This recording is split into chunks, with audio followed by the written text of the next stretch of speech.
This man was halfway through his meal when a bold idea suddenly crossed his mind. Taking advantage of the guard turning away, he dirtied his spoon by rubbing it on the sole of his shoe. Then, he told the guard he needed a new spoon. Others followed his lead and also asked for new spoons. The guard allowed it, unaware that this small mistake would lead to the greatest prison escape in history.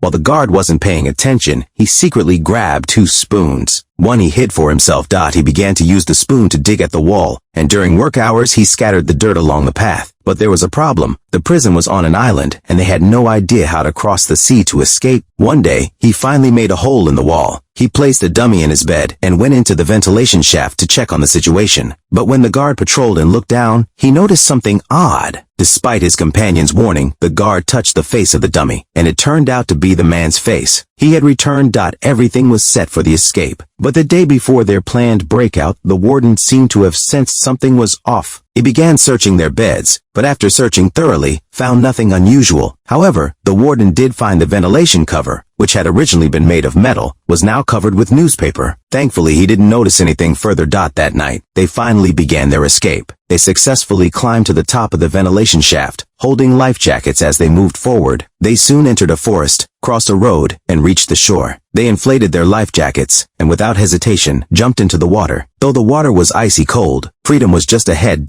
The next day, when the sun rose, the guard called the man to get up, but only found the newspaper dummy in the bed. He quickly notified his superiors. The warden searched the nearby waters but only found a few photos and a flower, symbolizing freedom. The warden realized they had escaped. This was the first time anyone had escaped from this prison since its establishment. It was a huge disgrace, and the warden's position was at risk. He had no choice but to cover up the truth, claiming they had drowned.